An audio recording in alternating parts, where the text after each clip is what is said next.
Good day, everybody. Welcome to ProteqMe's educational series. We have a very special webinar for you today, and the webinar is Inside the Mind of a Black Hat Hacker with an actual Black Hat hacker. We have Mr. Dark Phoenix with us today. Could you please introduce yourself, sir? Thank you for having me here.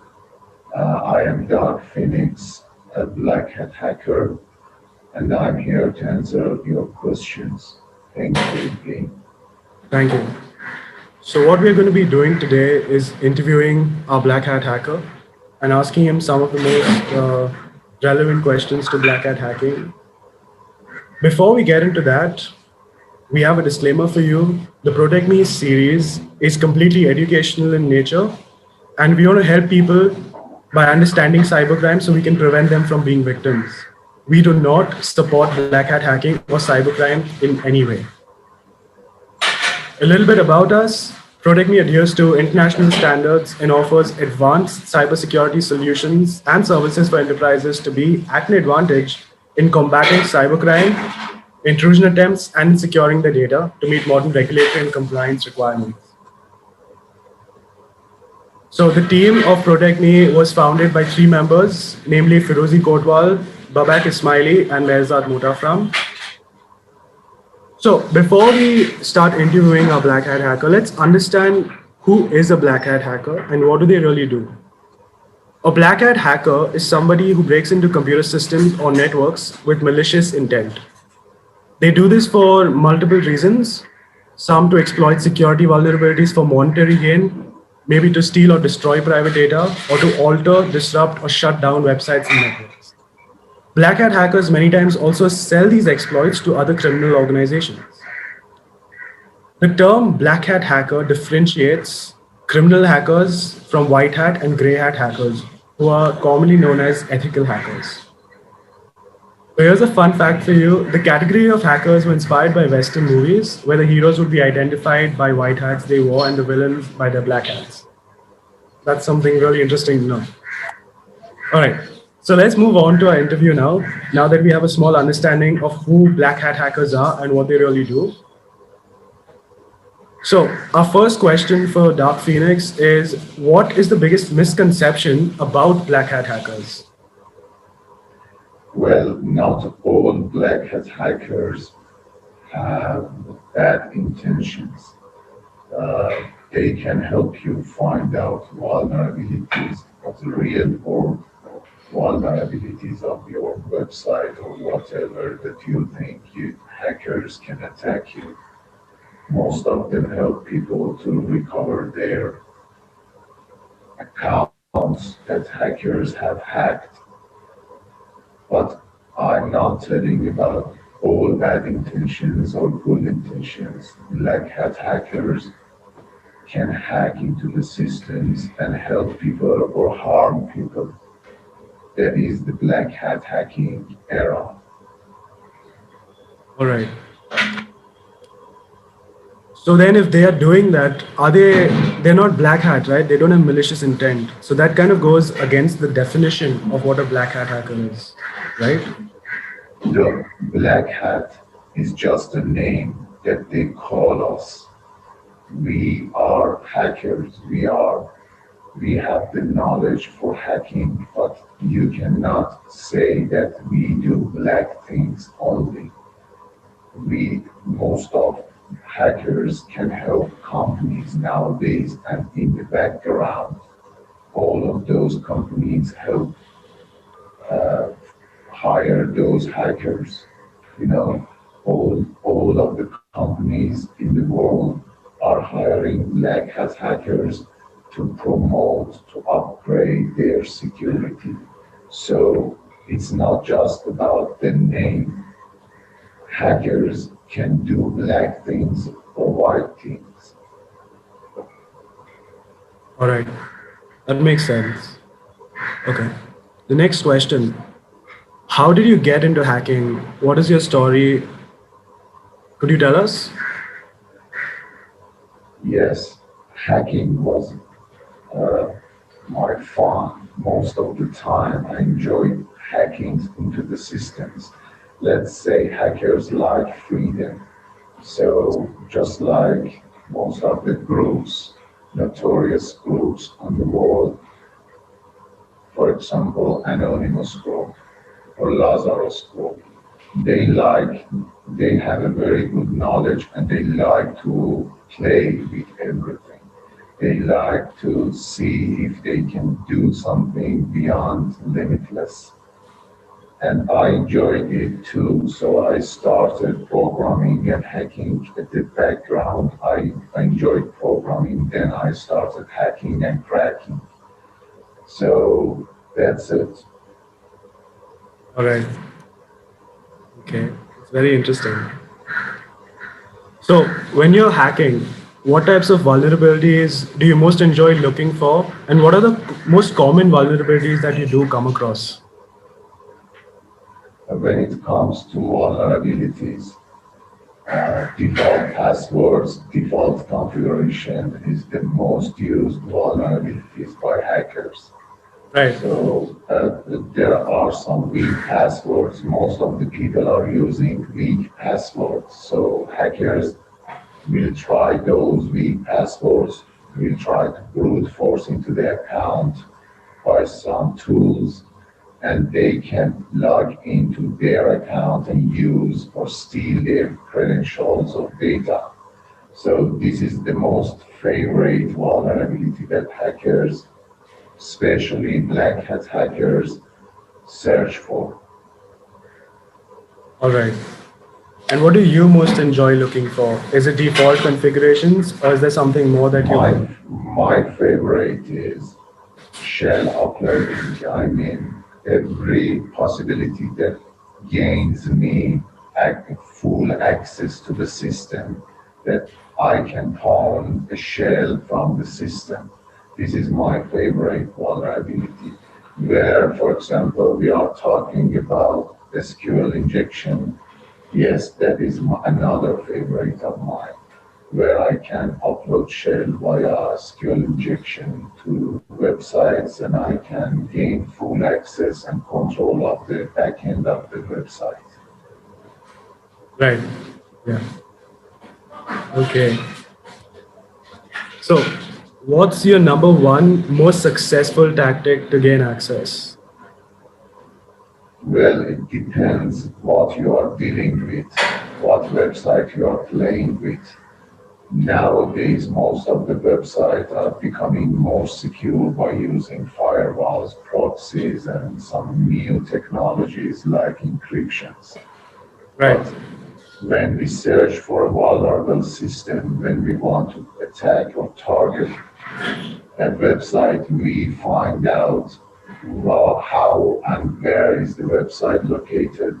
Then we try to assess what technologies that website is using, and then we try to find a way possible in order to exploit those vulnerabilities that we guess that website may have or may have. Right. Wouldn't you also say that social engineering could be one of the most successful tactics these days, since websites, like you said, are using firewalls and a lot of protection? So, wouldn't social engineering be the easiest way to gain Exactly, access? exactly. As you mentioned, nowadays the most used techniques for attacking is social engineering.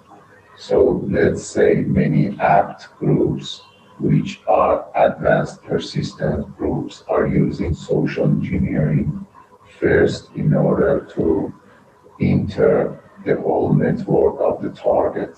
Then they use another techniques in order to spread the malware throughout the whole network.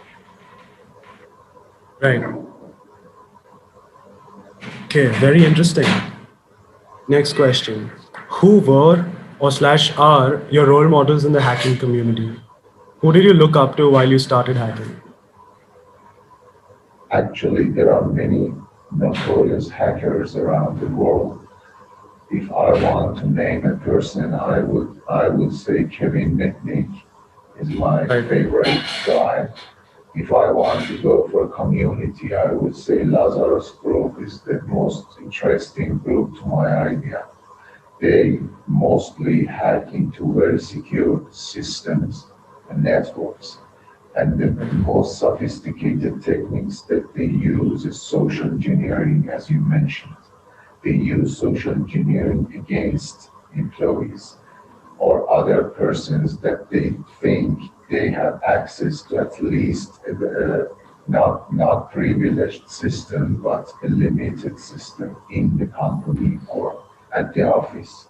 After that, they use sophisticated techniques in order to bypass antiviruses. Then they try to make a pivot tunneling throughout all the network in order to compromise all the systems of the network. All right. Isn't Kevin Mitnick the author of the book The Ghost in the Wires? Yes, he changed the way he was working. He became a good guy in recent years. After he was arrested, he changed the way now he's helping many companies that protect themselves against black hackers. But he was a genius guy. For sure. Yeah. I've read the book. It's very very interesting. And for all those who are watching, I would recommend you all to read The Ghost in the Wires by Kevin Mitnick. It is a very interesting book. Okay. So, can you say that a website is unhackable or 100% secure? Is that something that, because we see a lot of people saying that with their technologies, with their websites, is it a truth or is it a fallacy? It's not true at all. No one can say I'm 100% secure. Even if you are so secure, maybe you are using a website that is not secure so much. So if we have compromised the website, we can compromise you as well. No one can say I am 100% safe or my company is 100% safe because if we compromise a person's account, we can log into his account and then we can spread the virus over all the network throughout his device. Right. Okay. Moving on to the next question. How are hackers usually paid for their criminal activity? It is obvious most of the hackers, let's say all of them, if they are going to be paid, they would prefer cryptocurrency, but not all cryptocurrencies. Most of the people think that Bitcoin is so secure, but not. The only cryptocurrency that hackers rely on that is Monero. Okay. Why Monero? What does Monero have that Bitcoin doesn't? Because Monero cannot be traced from where has been paid to whom. If somehow you find out, you can see, for example, let me take an example for you. Bitcoin in the blockchain can be traced. If you buy another thing somewhere else by your Bitcoin wallet address, they can find out where you have spent before from that wallet address. So this is very bad. Monero prevents this by its algorithm. That is why Anonymous use mostly Monero in order to be paid. All right. Okay. Moving on. How do hackers communicate with each other? Well, it depends on what platform they are. If we are talking about dark web, most of the hackers use IRC channels like Jabber IDs for communications. If we are talking about email communication, most of them are using anonymous email protocols on dark web itself, like onion emails. If we are talking about the real world, they prefer to use Telegram or Signal for communication. Okay, it's very interesting. I had no clue they use Telegram to communicate. Yes, it is very safe, and if you use VPN and proxy chain to connect to your Telegram account and then use the Telegram anonymously, mostly you are 100% secure. All right. Okay. But So, hackers do not use uh, normal numbers. Mostly they make accounts on some websites by Bitcoin payment or by anonymous payment like Monero, and then they will hire a telephone number for themselves. all right. Okay.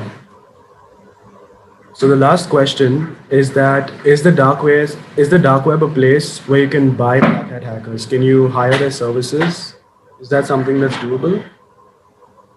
We cannot say 100% you can hire a black hat hacker in dark web, but if you want to hire a black hat hacker, you should go to dark web. You cannot find them in the normal places on the network. If you want to hire someone, be careful because 90% of the dark web hackers are scammers, not real hackers. All right. So those were our questions. Now let's get some questions from the audience. Right. So the first question from the audience is, how can we verify whether a hacker is legitimate or not on the dark web? You should always use verified good reputation website addresses on the dark web. There are many websites on the dark web, but most of them are scammers. If you are going to hire someone really on the dark web, you should use well-known addresses on dark web. Those websites that are there for many years, like XSS.biz, like Russian forums, like Romanian forums. And if you want to find those addresses, you can use the hidden wiki.cc website.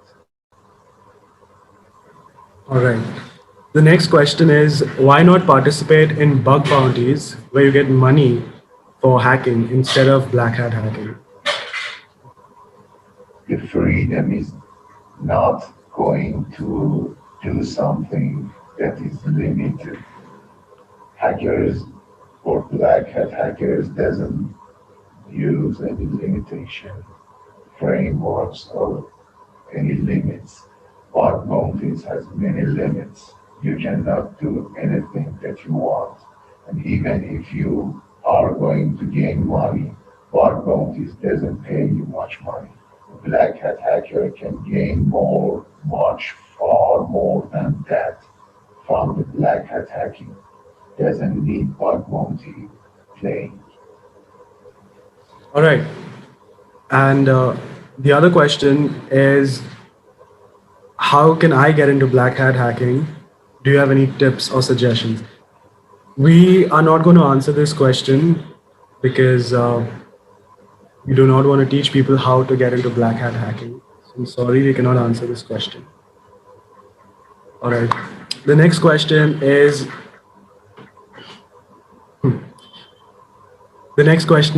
how easy is it to hack into social media accounts? Actually, it is very easy, very, very easy. Most of the people doesn't have enough knowledge about social engineering attacks. They cannot verify the right link that they have in their inbox or the right message that they got. And even we can spoof all the messages and all the addresses around the network, around the internet, the whole world of the internet. So you get a message from WhatsApp, and then when you click on that, you are done.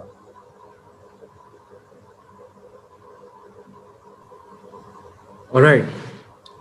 And the last question for the day is, how can we be safe from black hat hackers, and how do we protect ourselves? I have some advice for the guys. First of all, if you are using the internet, try to have a very reliable antivirus installed on your systems, no matter you have a computer or a mobile phone. Second, try to use a reliable VPN always. And third, try to learn about cybersecurity awareness as much as you can. All right.